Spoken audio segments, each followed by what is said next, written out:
बच्चों, आज मैं आपके लिए बीए फाइनल के सेकंड पेपर पर्यावरण और संसाधन प्रबंधन की फर्स्ट यूनिट का ये चैप्टर है, पारिस्थितिकी तंत्र और पर्यावरण।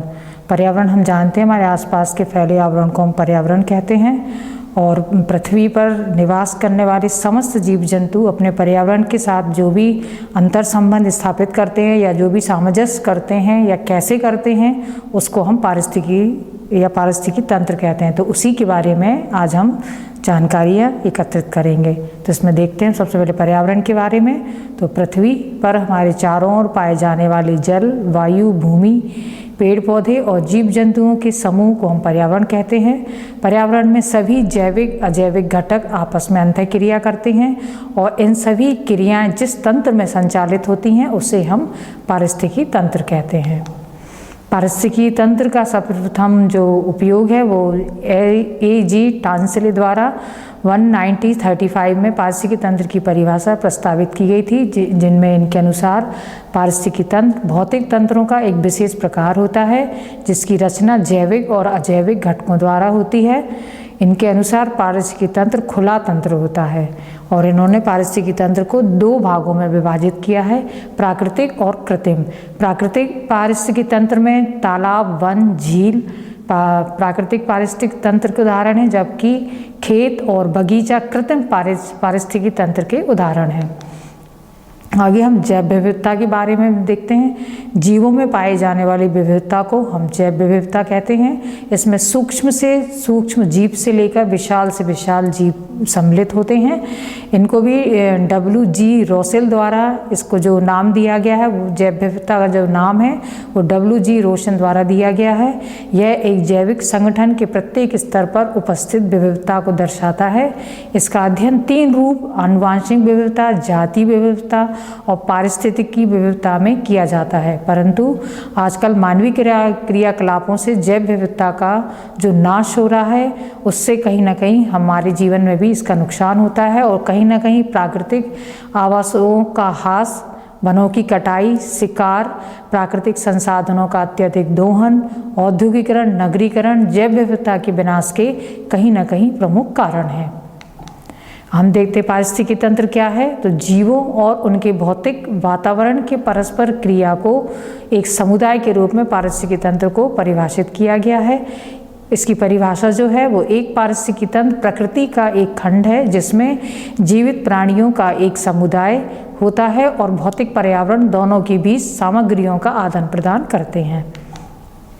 प्रकृति, जीव और पर्यावरण के दो घटक न केवल अत्यधिक जटिल और गतिशील हैं बल्कि पारस्परिक रूप से प्रतिक्रियाशील और परस्पर संबंधित हैं।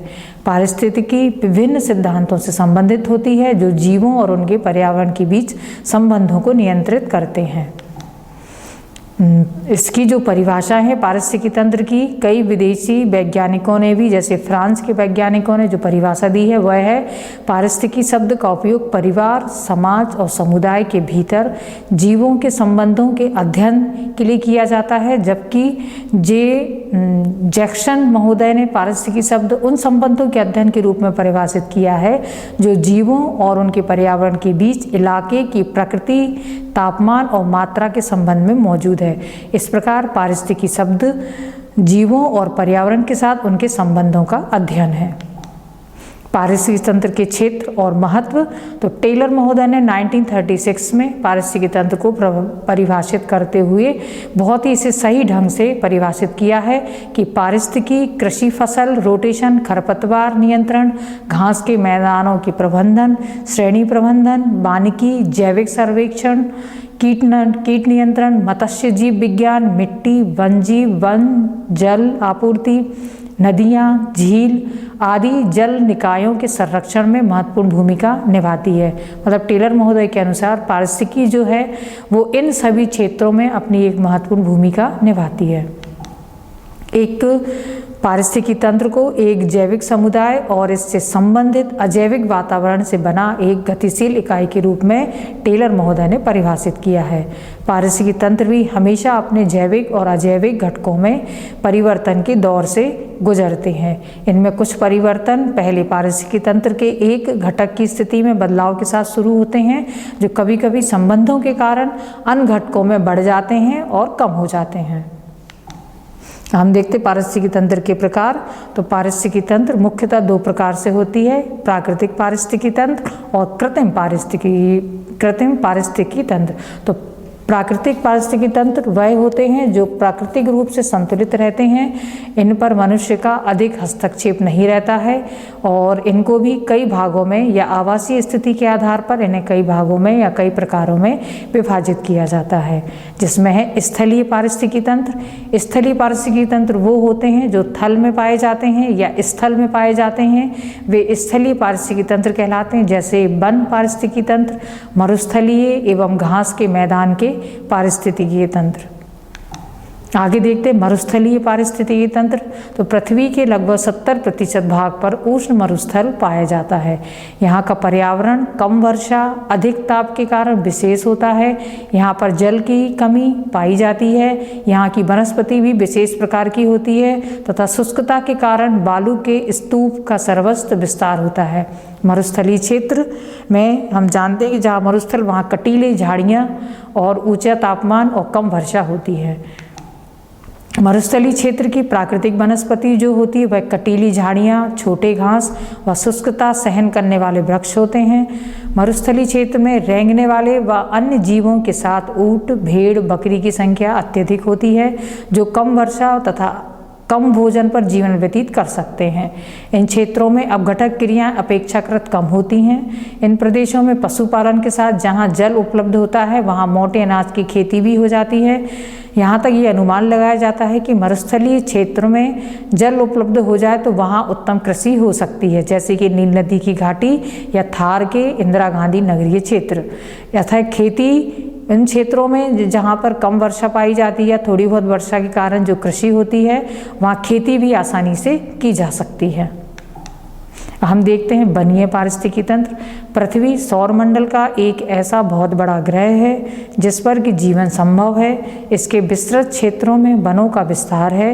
एक ओर सदाबहार उष्ण कटिबंधीय वन है तो दूसरी ओर शीतोष्ण के पतझड़ वाले व शीतोष्ण कटिबंध के समीपवर्ती प्रदेशों में कौनधारी वन पाए जाते हैं। वन या प्राकृतिक वनस्पति जहाँ एक ओर पर्यावरण के विभिन्न तत्व जैसे ताप, दाब, वर्षा, मिट्टी आदि को नियंत्रित करती है, वहीं उनका अपना एक पारिस्थितिकी तंत्र होता है। वनीय क्षेत्रों में मृदा में मिश्रित कई प्रकार के खनिज, लवण, वायुमंडल के तत्व इस प्रदेश के अजैविक तत्व जैसे उत्पादक, उपभोक्ता व अपघटक के रूप में विभिन्न पौधे और जीव जंतु शामिल होते हैं। ये सभी वनीय पारिस्थितिकी तंत्र के विशेष अंग होते हैं।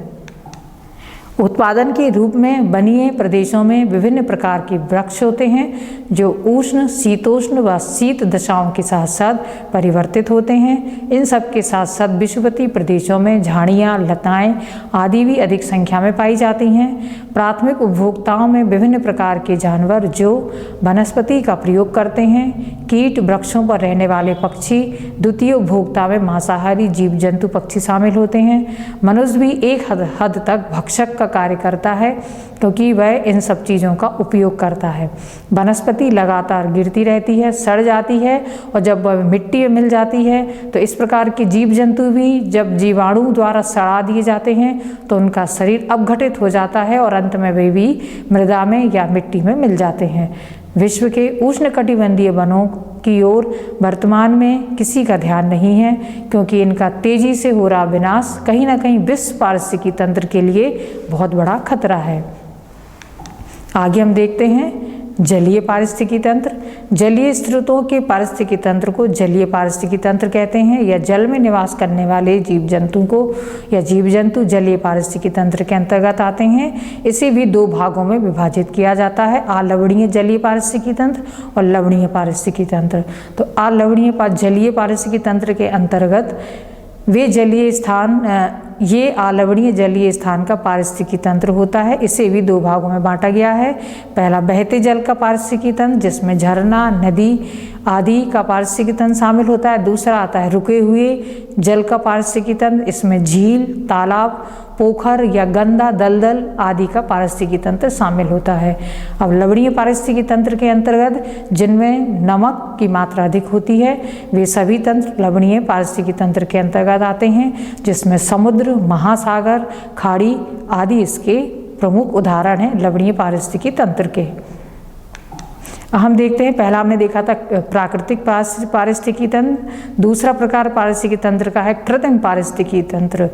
यह पारिस्थितिकी तंत्र जो मानव द्वारा निर्मित किया जाता है वह कृत्रिम पारिस्थितिकी तंत्र कहलाता है। इस तंत्र में ऊर्जा प्रवाह, नियोजन एवं प्राकृतिक संतुलन में व्यवधान रहते हैं, जैसे खेत की फसल का पारिस्थितिकी तंत्र, बाग बगीचे का पारिस्थितिकी तंत्र। तो कृषि क्षेत्र पारिस्थितिकी तंत्र का हम इसमें देखेंगे कि प्राकृतिक तंत्र के अलावा मनुष्य द्वारा भी पारिस्थितिकी तंत्र निर्मित किए जाते हैं।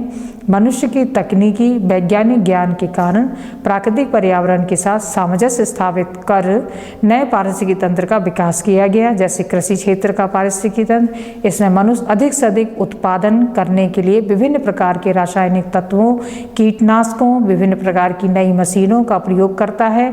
मनुष्य द्वारा कृत्रिम उर्वरक डालकर उसमें खनिज लवणों की पूर्ति करता है। विशेष प्रकार के बीज, सिंचाई व्यवस्था व तकनीकी प्रयोग से न केवल कृषि क्षेत्र में विस्तार करता है, बल्कि उत्पादन में वृद्धि, उन्नतता में विकास, नई नई फसलों के उत्पादन द्वारा भी वह अधिक से अधिक इनका विकास करता है। तो कहीं ना कहीं मनुष्य अपने ज्ञान के द्वारा प्राकृतिक पारिस्थितिकी तंत्र को कृत्रिम पारिस्थितिकी तंत्र में बदल देता है। और जब हम फसल, इन सभी चीज़ों का उपयोग करके जब हम फसल लगाते हैं तो इन फसलों के साथ साथ कई प्रकार के पौधे स्वतः ही उग जाते हैं। ये पौधे उपभोक्ता द्वारा उपभोग कर लिए जाते हैं। इन फसलों से पत्ते, फल, अनाज तथा विभिन्न प्रकार के जो भी फल होते हैं पालतू जानवरों द्वारा भी खाए जाते हैं। जब फसल चक्र, ये एक फसल चक्र होता है जिसमें विभिन्न प्रकार के कार्बनिक पदार्थ मिट्टी में मिल जाते हैं। इस प्रकार प्राकृतिक पर्यावरण में परिवर्तन के साथ साथ पारिस्थितिकी तंत्र में भी परिवर्तन आ जाता है। मानवीय प्रयास उसमें और अधिक समानता पैदा करते हैं, जिससे कई नवीन पारिस्थितिकी तंत्र का विकास हो जाता है। इस तरह हमने देखा कि पर्यावरण और पारिस्थितिकी तंत्र के साथ मनुष्य किस तरह अपना सामंजस्य स्थापित करता है, या स्थल में रहने वाले सभी जीव जंतु, चाहे वो सूक्ष्म से होके से बड़े जीव जंतु, जिसका मुख्य केंद्र मानव होता है। और जब मानव या पृथ्वी के समस्त जीव जंतु पर्यावरण के साथ अपना सामंजस्य स्थापित करते हैं या अंतर संबंध स्थापित करते हैं, विभिन्न प्रकार की क्रियाएं करते हैं, तो उन सभी को हम पारिस्थितिकी तंत्र कहते हैं। तो इस तरह आज के पाठ में हमने पारिस्थितिकी तंत्र को समझाया। आगे के चैप्टर में इसी को हम आगे बढ़ाएंगे। धन्यवाद।